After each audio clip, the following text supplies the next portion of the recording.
aproximação do seu irmão, que estava acompanhado de 400 homens, conforme o verso 11 relata.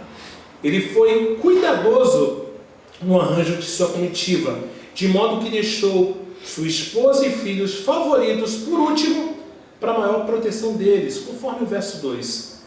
Então ele próprio se adiantou na direção de Esaú e se prostrou por 7 vezes até se aproximar dele. Verso 3 e 4. Ele fez uso de uma saudação real comum no Antigo Oriente, próximo quando um vassalo saudava respeitosamente o seu superior. Inclusive, muito claramente, Jacó ele se dirigiu a Esaú como um servo se dirige ao seu senhor, lhe oferecendo até mesmo valiosos presentes, conforme os versos 5 a 13. Por outro lado, porém, Esaú saudou a Jacó com uma típica saudação afetuosa de alguém que não via seu irmão há mais de 20 anos. Olha que louco, Jacó estava preparado para que o irmão dele viesse e acabasse, exterminasse com todos da sua família. Porém, contudo, ao ver Jacó, esse irmão que já não o via há 20 anos o abraçou e o beijou. Imagina, Jacó estava todo armado, já tinha se preparado. E Esaú surpreende com essa atitude. Muitas das vezes, irmãos, nós não estamos preparados para as reconciliações que o Senhor coloca diante de nós. Não estamos preparados. Nós nos armamos todos. E o Senhor vem e nos surpreende. No seu diálogo com Esaú, Jacó reconheceu o modo com que Deus havia graciosamente lhe abençoado. Vale lembrar que, apesar do seu passado conturbado, o Senhor o abençoou. Seus filhos e seus bens eram frutos da bondade e misericórdia do Senhor para com ele. E a princípio, gentilmente, Esaú não quis aceitar os presentes de Jacó, mas Jacó insistiu que ele deveria aceitar, porque inclusive ele iria entender que a recepção calorosa de Esaú também se dava pelo cuidado do Senhor para com a sua vida. Além disso, de alguma forma os presentes de Jacó eram um tipo de sinal de que Jacó reconhecia que tinha agido mal anteriormente e que agora queria recompensar Esaú com parte das bênçãos que Deus lhe tinha concedido. Esaú aceitou os presentes e a reconciliação entre os dois irmãos foi selada. Depois Esaú quis que Jacó o acompanhasse até Seir, mas respeitosamente, Jacó recusou o convite e viajou para Sucote. Jacó partiu para Sucote e edificou ali para si uma casa. Sucote ficava a leste do Jordão, cerca de pouco mais de 30 quilômetros de Siquém. Ali ele também fez abrigos para o seu gado, conforme o texto bíblico. Por esse motivo, o lugar foi chamado de Sucote. Sucote significa literalmente cabanas. Deus havia ordenado que Jacó voltasse a Betel. Vocês lembram, né? Essa tinha sido a ordem. E depois ao seu lar em Hebrom, onde Isaac ainda vivia. Ao invés disso, Jacó primeiramente se demorou em Sucote e depois se assentou em Siquém. Vamos continuar lendo Gênesis? Vamos ler agora dos versos 17 a 20. Gênesis 33, do 17 a 20, diz assim: E Jacó foi para Sucote, e edificou para si uma casa, e fez cabanas para o seu gado. Por isso, o lugar se chamou Sucote. Voltando de Padã Arã, Jacó chegou são e salvo à cidade de Siquém, que está na terra de Canaã, e armou a sua tenda junto à cidade. A parte do campo, onde tinha armado a sua tenda, ele a comprou dos filhos de Amor, pai de Siquém, por 100 peças de dinheiro. E levantou ali um altar e lhe deu o nome de Deus, o Deus de Israel. Em Sucote, o peregrino que deveria viver numa tenda construiu para si uma casa e abrigos para os seus rebanhos. Quando se mudou para as cercanias de Siquém, Jacó lhe comprou, adquiriu uma propriedade e se tornou um estrangeiro residente. Estava se assentando naquela terra. É evidente, irmãos, que Jacó não tinha nenhuma pressa em obedecer a Deus e voltar para Betel. Muito curiosamente, muitas das vezes nós vemos assim também. O Senhor nos dá uma orientação, mas nós não temos pressa alguma em obedecer. É elogiável o fato de ter erguido um altar naquele lugar e ter dado um bom testemunho, o testemunho público de sua fé no Senhor. Mas o sacrifício, irmãos, não substitui a obediência. Nunca se esqueçam disso. O sacrifício jamais irá substituir a obediência ao Senhor. O nome que deu ao altar, Deus de Israel, indica que se apropriou de seu novo nome, Israel, mas certamente não estava vivendo de acordo com tudo o que ficava implícito nesse nome. Pelo fato de haver se demorado nessa parte da terra, sua filha Diná foi violentada e 2 de seus filhos tornaram-se assassinos. Esse desvio do caminho custou muito caro. Vamos ler agora Gênesis 34. Gênesis capítulo 34, vamos ler dos versos 1 a 5. Diz assim: Ora, Diná, a filha que Lia teve com Jacó, saiu para ver as filhas da terra. Quem a viu foi Siquém, filho do heveu Amor, que era príncipe daquela terra. Tomando-a, ele teve relações com ela e assim a humilhou. Siquém se apegou a Diná, filha de Jacó, amou a jovem e lhe falou ao coração. Então Siquém disse a seu primo Amor: consiga-me essa jovem para que seja minha esposa. Quando Jacó ficou sabendo que Diná, sua filha, havia sido desonrada por Siquém, os seus filhos estavam no campo com o gado. Por isso, calou-se e esperou até que eles voltassem. Estranho, ele violentou aquela mulher e pediu para que trouxessem-na, para que fosse sua esposa, sua mulher, porque ele estava apaixonado. Estranho isso. Diná era uma menina, uma mulher ingênua, rebelde, ou talvez simplesmente ignorante quanto às coisas do mundo. Por que era tão importante para ela conhecer as mulheres daquela terra? E por que a sua mãe não aconselhou, nem mandou algum irmão junto para lhe fazer companhia durante aquela viagem de turismo? Seus irmãos estavam no campo com os rebanhos. Não houve uma preocupação da parte da sua mãe. Em primeiro lugar, o que Jacó estava fazendo, demorando-se naquela região pagã e deliberadamente colocando a família dele em perigo. O Senhor não tinha orientado ele a vir apressadamente, não havia pressa. Deveria estar em Betel conduzindo para mais perto do Senhor. O nome do Senhor não era mencionado nenhuma vez nesse capítulo. E sem dúvida, irmãos, a sabedoria do Senhor também não estava presente. Gente bonita e fofinha de Deus. Quando desobedecemos ao Senhor, colocamos a nós mesmos e aos nossos entes queridos em perigo. A gente acha que não. Vocês conseguem ver a responsabilidade que temos? Falando para homens aqui, que são cabeça do lar.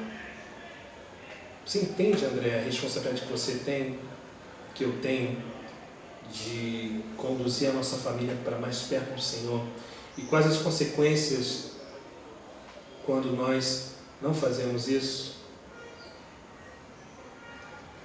Eu quero considerar com vocês o que aconteceu a Abraão no Egito e em Gerar, a Ló em Sodoma, a Isaac em Gerar, a Sansão na Filístia, a Elimeleque e Noemi em Moabe, e a Pedro no pátio da casa do sumo sacerdote.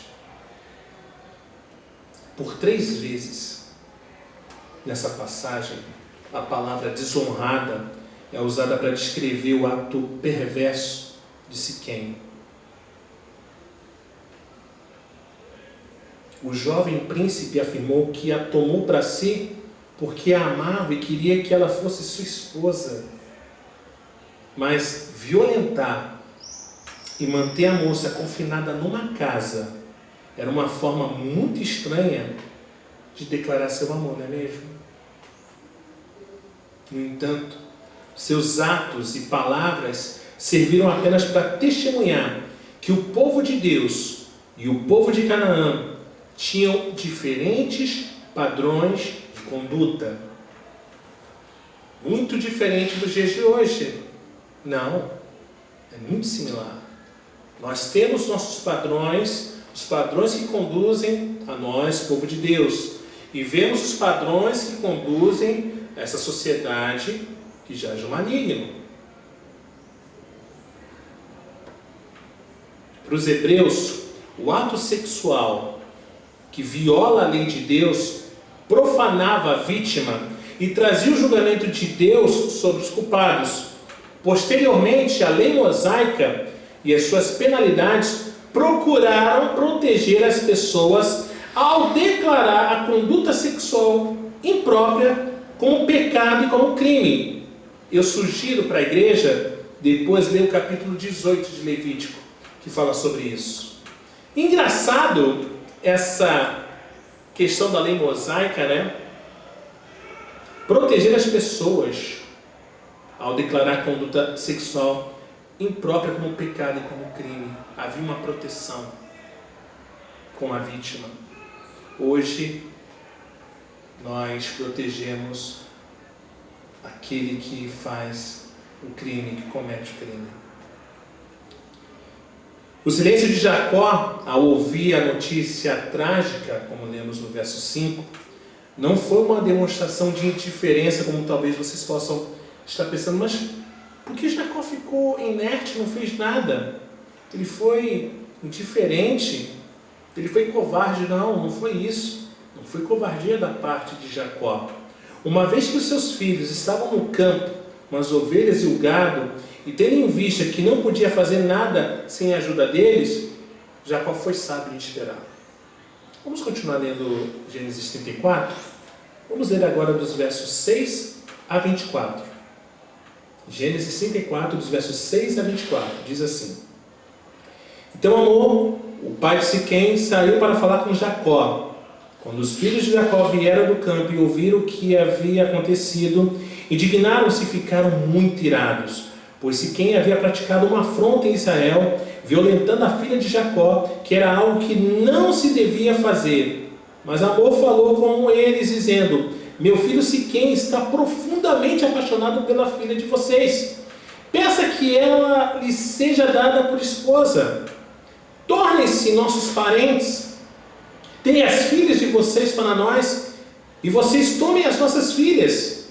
Vocês habitarão em nosso meio, a terra estará a seu dispor. Morem nela, negociem e adquiram propriedades. E o próprio Siquém disse ao pai e aos irmãos de Diná: Que eu obtenha esse favor diante de vocês, e lhe darei o que me pedirem. Aumentem muito o dote de casamento e as dádivas, e darei o que me pedirem. Dê-me, porém, a moça por esposa. Então os filhos de Jacó, por haver Siquém desonrado Diná, a irmã deles, responderam com astúcia a Siquém e a seu pai Amor, e lhes disseram: Não podemos fazer isso, dar nosso irmão a um homem que ainda não foi circuncidado, porque isso seria uma vergonha para nós. Sob uma única condição permitiremos que vocês se tornem como nós, circuncidando todos o sexo masculino. Então lhes daremos as nossas filhas, tomaremos para nós as filhas de vocês, habitaremos no meio de vocês e seremos um só povo. Se, porém, não ouvirem e não quiserem ser circuncidados, tomaremos a nossa filha e iremos embora. Tais palavras agradaram a Amor e Siquém, seu filho. O jovem não tardou em fazer o que foi solicitado, porque amava a filha de Jacó e era o mais honrado de toda a casa de seu pai. Assim Amor e Siquém, seu filho, vieram ao portão da sua cidade e falaram aos homens da cidade: esses homens são pacíficos em relação a nós, portanto, deixem que morem na terra e negociem nela. A terra é bastante espaçosa para contê-los. Vamos tomar as filhas deles por esposas e dar também as nossas filhas a eles. Mas eles só concordarão em morar conosco, tornando-se um só povo, se todos os homens em nosso meio se deixarem circuncidar, como eles são circuncidados. Não é verdade que o gado, os bens e todos os animais deles serão nossos? Portanto, vamos concordar, eles ficarão morando entre nós. E todos os que saíam do portão da cidade deram ouvidos a Amor e a Siquém, seu filho, e todos do sexo masculino foram circuncidados, todos que saíam pelo portão da cidade. Quando os filhos de Jacó, irmãos, ficaram sabendo o que havia acontecido, eles ficaram entristecidos profundamente com o fato da sua irmã ter sido violentada e se enfureceram com o homem que havia feito tal coisa. Em vez de declararem guerra imediatamente, eles foram astutos, eles fingiam buscar a paz com seus vizinhos e ofereceram fazer negócio com eles e até mesmo se casar com a gente do povo deles. Tudo o que os homens de Siquém precisavam fazer era concordar e serem circuncidados. É claro, é óbvio que a circuncisão não seria suficiente para transformar cananeus em membros do povo de Deus, uma vez que não estavam presentes quaisquer outras das condições da aliança. Os cananeus viram nesse acordo uma oportunidade de assimilar Israel e de aos poucos tomar para si as terras e as riquezas de seu povo. Os filhos de Jacó, porém, consideraram o meio de enfraquecer os homens e prepará-los para uma chacina. Sem suspeitar do perigo, os homens da cidade se submeteram à cirurgia. Isso me lembra, estou revendo novamente uma série no Amazon Prime, na época eu assisti pela Netflix, chamada Sons of Anarchy, Filhos da Anarquia. Vou resumir muito rapidamente a história. É um clube de motociclistas da cidade de Charme e eles são muito bem vistos pela cidade, uma cidade pequena e tudo mais. Acham que eles são muito bons, fazem algo bom para a cidade. Porém, eles são barra pesada. Eles traficam armas, fazem passagem de drogas, eles fazem justiça com as próprias mãos. A cidade é tranquila, mas eles fazem justiça com as próprias mãos. São vingativos. Várias situações que aconteceram com membros do motoclube, e eles foram lá e mataram as pessoas. E quando eu li isso, que eu vou ler agora com vocês, eu me lembrei dessa série. Vamos continuar lendo Gênesis, agora dos versos 25 a 31. Gênesis 34, dos versos 25 a 31, diz assim: no terceiro dia, quando os homens sentiam mais forte a dor, 2 filhos de Jacó, Simeão e Levi, irmãos de Diná, pegaram cada um a sua espada, entraram inesperadamente na cidade e mataram todos os homens. Passaram também ao fio da espada Amor e seu filho Siquém, tiraram Diná da